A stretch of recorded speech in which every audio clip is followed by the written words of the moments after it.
Om Swastiastu, selamat pagi. Perkenalkan, nama saya Kadek Sri Dwi Wahyuni, mahasiswi PPG dalam jabatan Angkatan Ketiga tahun 2023 dengan nomor induk 23980140066. Program studi Teknologi Farmasi di LPTK Universitas Negeri Semarang. Pada hari ini, Senin, tanggal 4 Maret 2024, saya akan melaksanakan ujian praktik pembelajaran dalam rangka penilaian uji kinerja pada SMK Negeri 4 Negara Kabupaten Jembrana, Provinsi Bali. Selamat menyaksikan. Berdiri. Beri salam. Selamat pagi, Bu. Selamat pagi. Baik anak-anak, silakan duduk. Jadi hari ini kita akan mempelajari tentang cara membaca resep dokter ya. Jadi sebelum kita mulai untuk pembelajaran kali ini, agar pembelajaran itu lebih bisa kalian pahami, ada baiknya kita berdoa terlebih dahulu. Silahkan dipimpin oleh Mita. Berdiri. Baik, sebelum memulai pembelajaran, alangkah baiknya kita berdoa terlebih dahulu. Berdoa menurut kepercayaan masing-masing. Berdoa dimulai.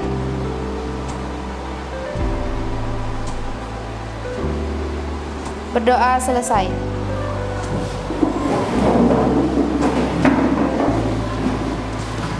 Baik, Ibu akan absen terlebih dahulu ya. Jadi apakah ada yang tidak masuk hari ini? Ya. Hadir semuanya? Hadir. Ya. Jadi kali ini kita akan mempelajari tentang resep dokter. Ada yang pernah lihat resep dokter? Saya. Iya, resep dokter itu kira-kira untuk apa ya? Untuk penebusan obat, Bu. Untuk penebusan obat. Ya, biasanya kalau kalian sakit, itu kalau kalian ke dokter maka akan diberikan resep yang akan ditebus di apotek. Di apotek. Baik. Jadi dengan pelajaran yang minggu lalu ya. Jadi pembelajaran minggu lalu itu kita sudah belajar tentang golongan obat, maka sekarang kita akan mempelajari tentang resep. Jadi tujuan pembelajaran kali ini yaitu agar kita mampu menganalisis jenis-jenis resep dan juga untuk mengetahui atau menganalisis singkatan-singkatan yang ada di dalam resep. Gunanya apa? Supaya jadi informasi yang diberikan oleh dokter kepada pasiennya itu tidak salah kita memberikannya.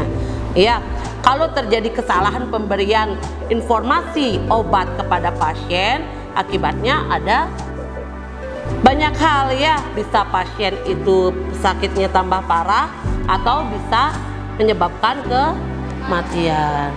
Di sini ada 2 buah resep yang berbeda. Oke, coba kalian cari apa perbedaan dari resep yang satu dengan yang lainnya, kira-kira. Saya, Bu. Iya, silakan ayo. Pada resep pertama tidak isi iter, kalau yang resep kedua berisi iter.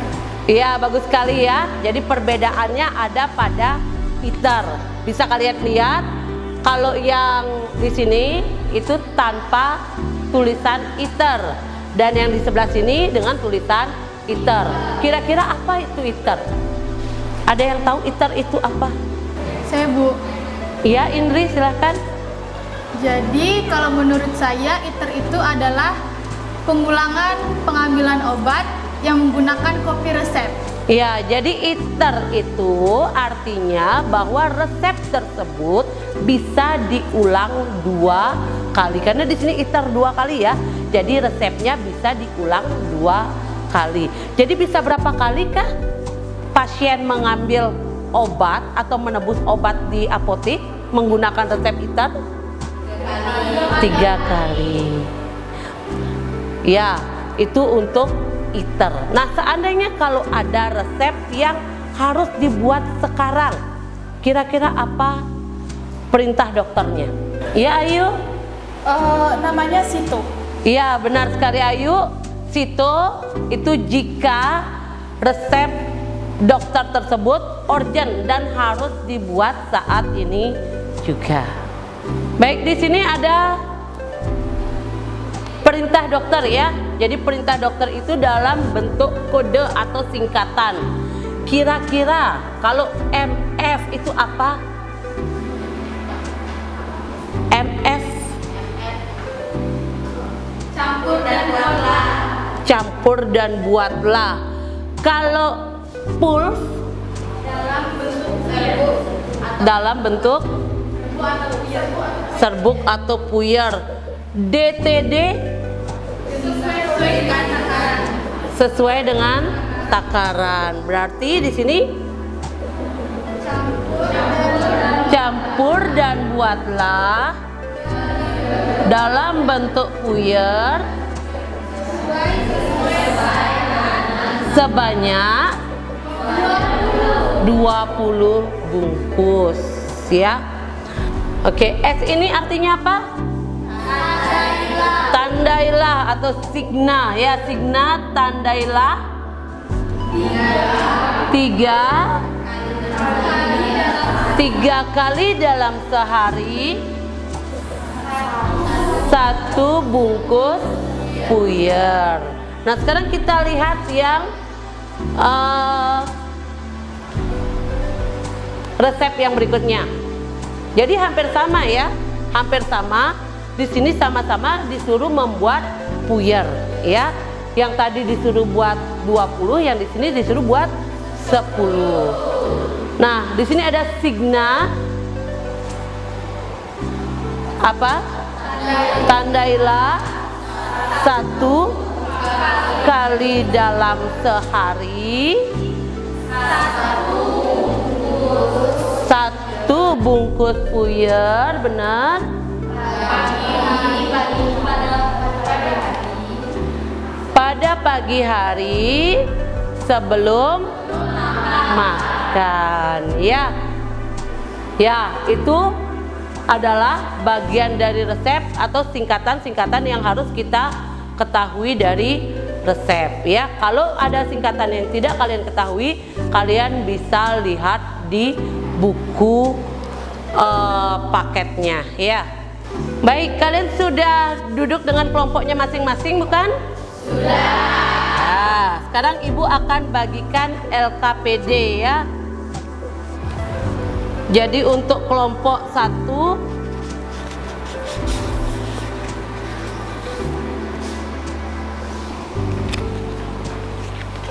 kelompok 2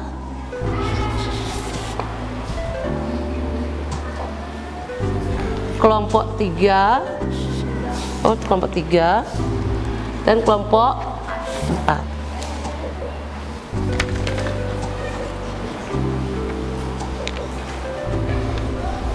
Baik, silahkan dibuka LKPD-nya, disimak terlebih dahulu.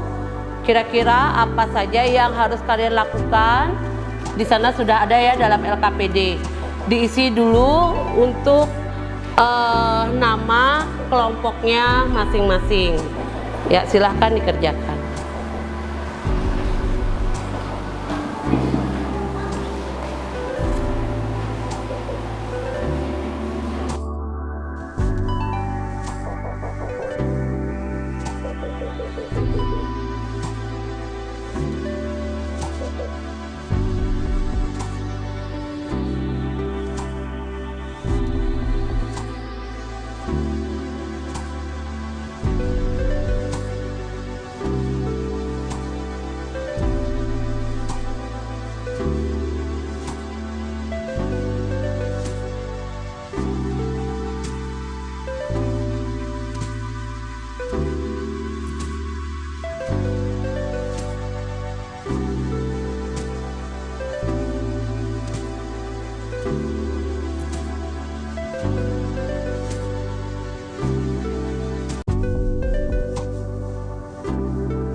Gimana, bisa? Bisa.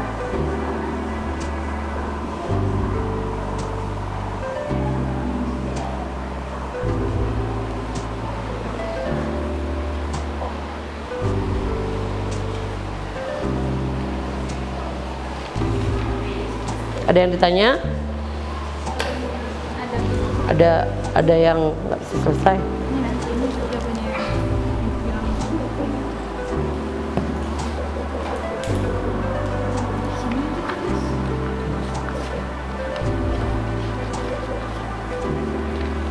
Iya, kayak ini dah.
Gimana? Udah buat Canva?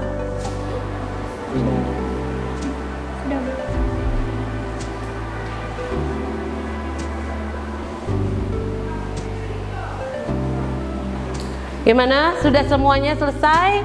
Sudah. Baik, kalau sudah semuanya selesai sampai pembuatan Canva, PPT Canva, silahkan maju dari kelompok yang pertama ya, untuk mempresentasikan hasil yang sudah dibuat. Oke, silakan kelompok 1.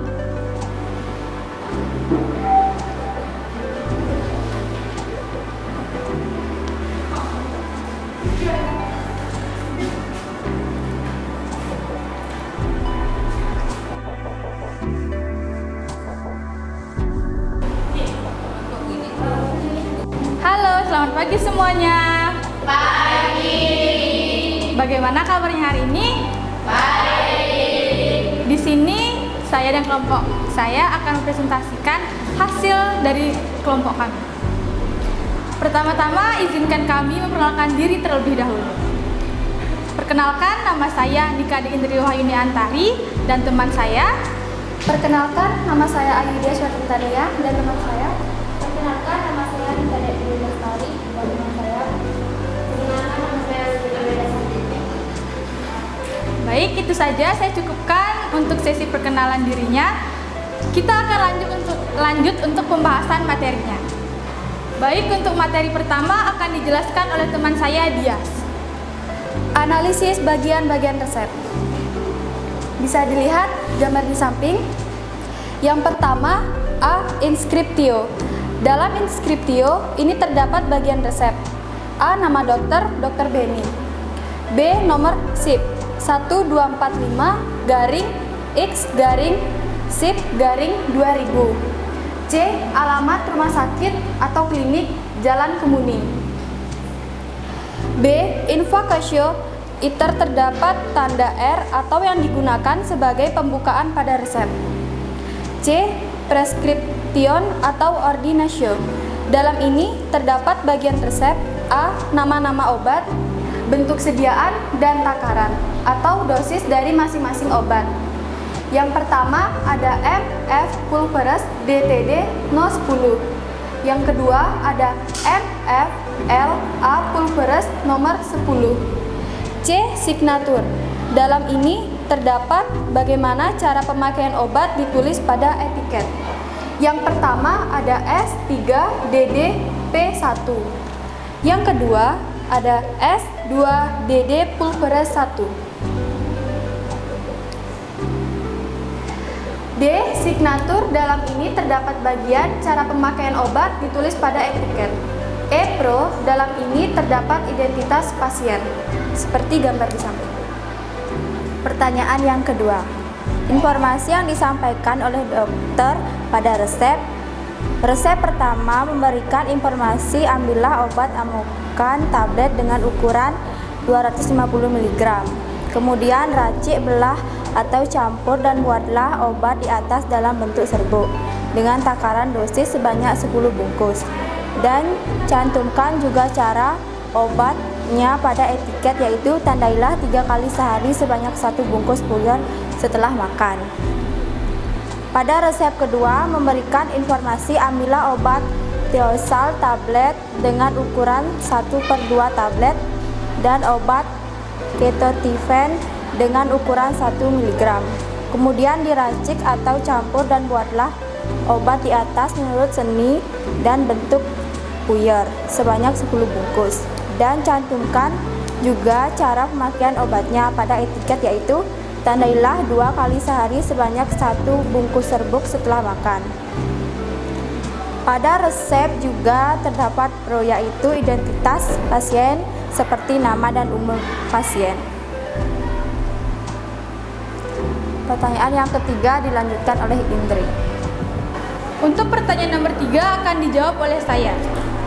Nomor 3 itu pertanyaan informasi yang seharusnya disampaikan ke pasien atau keluarga pasien, yaitu Ibu, pada resep ini Ibu mendapatkan 2 resep obat. Yang pertama, obat Amoxan dengan ukuran 250 mg.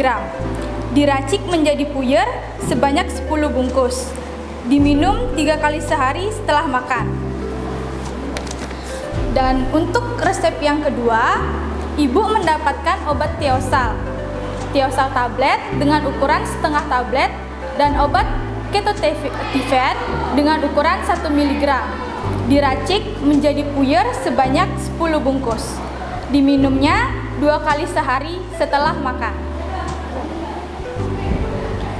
Dalam resep ini terdapat tulisan iter 2 kali ya Ibu. Artinya itu pada resep ini Ibu memperoleh sebanyak 30 bungkus puyer yang dapat diambil 3 kali. Jika obatnya sudah habis, Ibu, saya sudah siapkan untuk kopi resepnya. Kopi resep ini Ibu bawa ketika Ibu menebus obat ini lagi ke apotek di sini atau ke apotek lainnya. Jadi itu yang dapat saya sampaikan tentang materi ketiga. Dari penyampaian ketiga materi tadi, apakah ada yang bertanya? Saya ingin bertanya. Pertama, terima kasih atas waktu yang diberikan. Saya Nimade Yuni Lestari dari kelompok 3 ingin bertanya kepada kelompok 1 itu tentang tadi apakah boleh dalam satu resep itu berisikan 2 racikan atau lebih. Oke, di sini saya akan menjawab pertanyaan dari Yuni. Jawabannya adalah boleh, karena di setiap resep itu terdapat tanda S atau signa, yaitu cara pemakaian pada obat. Karena setiap obat memiliki peraturan pemakaian yang berbeda-beda, tetapi dianjurkan untuk jenis obat saja agar resep tidak terlalu banyak dan informasi yang disampaikan jelas. Apakah sudah jelas? Ya, bagus sekali ya pertanyaan dari Yuni tadi dan jawaban dari Indri ya, dari Weda ya, bahwa resep itu bisa ditulis banyak obat ya, tergantung penyakit dari pasien ya. Kalau yang kayak tadi itu dia penyakitnya ada pada saluran pernafasan ya, jadi dia dapat obat radangnya dan juga obat untuk mengurangi sesak nafasnya ya. Jadi kalau misalnya seperti diabetes, dia akan mendapatkan lebih banyak obat lagi, boleh. Jadi dalam satu resep itu kalau jumlah signanya banyak itu boleh, tergantung cara penggunaan obatnya. Jika cara penggunaan obat itu berbeda, maka signanya juga akan banyak ya. Bisa kan dimengerti? Bisa. Oke, silakan duduk untuk kelompok 1. Beri tepuk tangan dulu kelompok 1. Bagus sekali ya.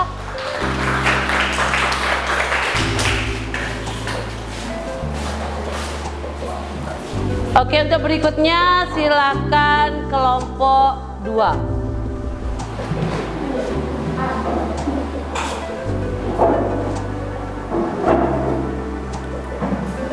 Halo semuanya, selamat pagi. Perkenalkan, kami dari kelompok 2 akan mempresentasikan hasil diskusi dari kelompok kami. Tapi sebelum presentasi, izinkan saya dan teman saya untuk memperkenalkan diri terlebih dahulu. Perkenalkan, nama saya Niputu Ayu Krisnarantini dan teman saya. Perkenalkan, nama saya Gustia Iputu Taulandari dan teman saya. Perkenalkan, nama saya Siti Nurmayanti dan teman saya. Perkenalkan, nama saya Kadina Bulanti. Baik, untuk mempersingkat waktu, langsung saja kami akan mempresentasikan. Dimulai dari teman saya. Di sini saya akan memberitahukan hasil dari menganalisis bagian-bagian dari resep tersebut. Resep tersebut terdiri dari yang pertama inskriptio yang berisikan nama dokter, nomor SIP, alamat rumah sakit, nomor telepon dokter, jam praktek dokter, tempat dan tanggal penulisan resep. Dan yang kedua ada invacatio, yaitu tanda R atau resep yang artinya ambillah. Yang ketiga ada prescriptio atau ordinatio yang berisikan pertama nama-nama obat, bisa dilihat contoh nama obatnya. Yang kedua ada jumlah obat, cara peracikan obat dan takaran atau dosis dari masing-masing obat, terlihat di gambar. Yang keempat yaitu signatur, yaitu aturan dari pemakaian obat. Yang kelima ada subscriptio, yaitu paraf atau tanda tangan dokter. Baik, materi selanjutnya disampaikan oleh teman saya. Rancangan informasi yang disampaikan oleh dokter pada resep tersebut. Dalam resep tersebut terdapat informasi ambillah paracetamol sebanyak 300 mg, CTM sebanyak 2 mg, vitamin C sebanyak 50 mg, dan ekol sebanyak 1/5 dari total bungkus puyer yang akan dibuat. Lalu seperti yang ada di resep tertulis, MF, pulp, DTD No 20 yang artinya campur dan buatlah puyer sesuai dosis sebanyak 20 bungkus puyer. Lalu resep juga terdapat aturan pakai yang tertulis S3DDPI yang artinya tandailah 3 kali sehari 1 bungkus puyer. Lalu rancanglah informasi yang akan disampaikan dari resep tersebut kepada pasien. Informasi yang dapat disampaikan kepada pasien adalah: Ibu, saya sudah selesai meracik obatnya. Ini puyernya. Ibu mendapatkan puyer sebanyak 20 bungkus. Untuk aturan pakainya itu diminum 3 kali sehari 1 bungkus puyer ya Bu. Terima kasih. Dari penyampaian materi tadi, apakah ada yang bertanya? Saya. Sebelum lanjut, perkenalkan, nama saya Niputu Sinta Mahapratiwi. Saya perwakilan dari kelompok 4. Ingin bertanya, bagian apa yang kurang dari resep yang kalian sampaikan? Di sini saya akan menjawab pertanyaan dari Sinta. Yang kurang dari resep yang kami tampilkan adalah bagian dari resep, yaitu pro. Pro berisikan nama, umur, dan alamat dari pasien. Apakah jawabannya bisa diterima? Baik, bagus sekali pertanyaan dari Sinta ya. Dan jawaban dari dia itu tepat sekali. Jadi yang kurang pada resep tadi adalah pro ya, yang berisikan tentang identitas pasien. Seringkali seorang apoteker itu lupa dengan pengisian identitas pasien karena terlalu fokus dengan obat apa yang akan dia siapkan. Ya, jadi itu bagus sekali untuk kelompok 2. Diberi aplaus dulu kelompok 2.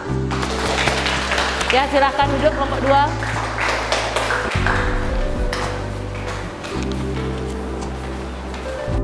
Baik ya, jadi analisis kalian tentang resep itu sudah baik sekali. Jadi di sana ada beberapa bagian ya yang menyatakan adanya identitas dokter. Terus ada juga tentang obat dan sediaannya, serta cara memberikannya kepada pasien, dan terakhir ada tentang identitas pasien. Yang tadi masih kurang ya dari kelompok 2 dan dari kelompok 1 juga itu ada beberapa jenis resep yang masuk ke dalam satu resep atau beberapa jenis obat yang masuk dalam satu resep ya. Itu sudah baik sekali. Untuk yang kelompok lain juga sudah bagus untuk kelompok 3 dan 4. Baik, sekarang kita akan simpulkan dari materi yang kita pelajari hari ini. Kira-kira siapa yang bisa bantu Ibu menyimpulkan materi hari ini? Saya, Bu. Dari penjelasan materi tadi, saya dapat menyimpulkan resep itu adalah permintaan tertulis yang ditulis oleh tenaga farmasi, dokter atau dokter hewan dan ditandatangani oleh apoteker. Dalam resep terdapat beberapa bagian, yaitu inskriptio, bagian nama dokter, sip, dan lain sebagainya. Preskriptio atau ordinatio, yaitu bagian nama-nama obat, jumlah obat, cara peracikan. Dan ada signatura, bagian cara pemakaian obat. Dan subskriptio atau paraf, terdapat paraf dokter dan data diri pasien. Dan asisten tenaga teknis kefarmasian juga harus mengetahui serta menguasai tentang singkatan-singkatan Latin dari resep agar penyampaian informasi ke pasien harus tepat, benar, dan mudah dipahami. Asisten teknis tenaga kefarmasian juga harus bisa berkomunikasi baik dengan pasien agar pasien mengerti dengan baik informasi yang sudah disampaikan. Jadi itu saja yang dapat saya simpulkan. Baik, bagus sekali ya kesimpulan yang disampaikan dari Indri. Apakah semua setuju dengan kesimpulan tersebut? Atau ada pendapat lain? Setuju.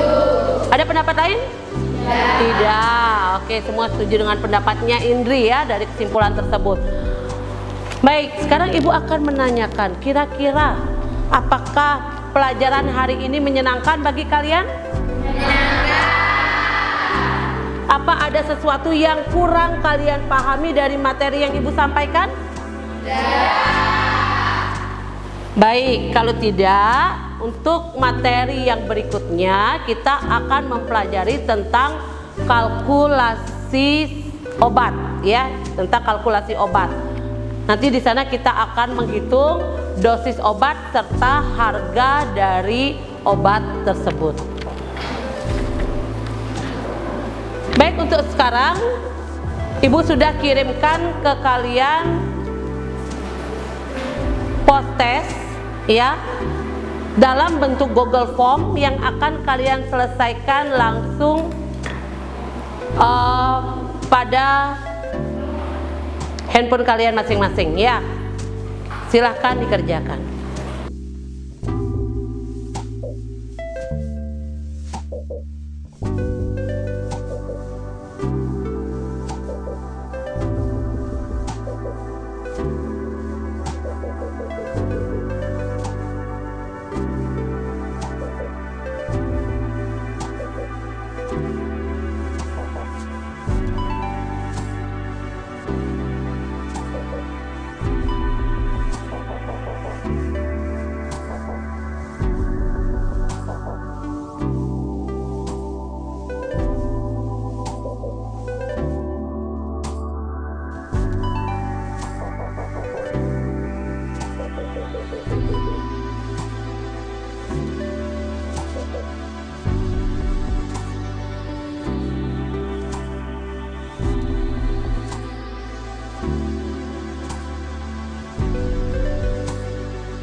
Baik, semua sudah mengisi post-testnya ya?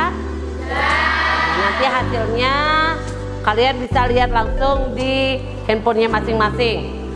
Jawabannya sudah langsung ada ya.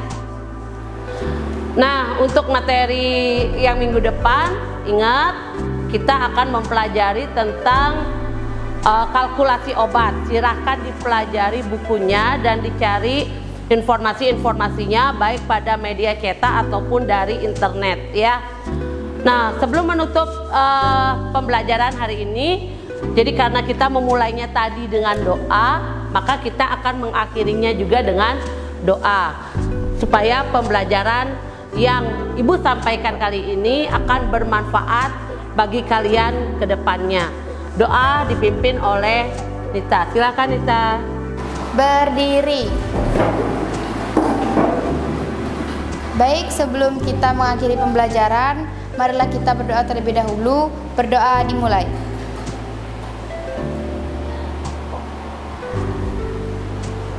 Berdoa selesai.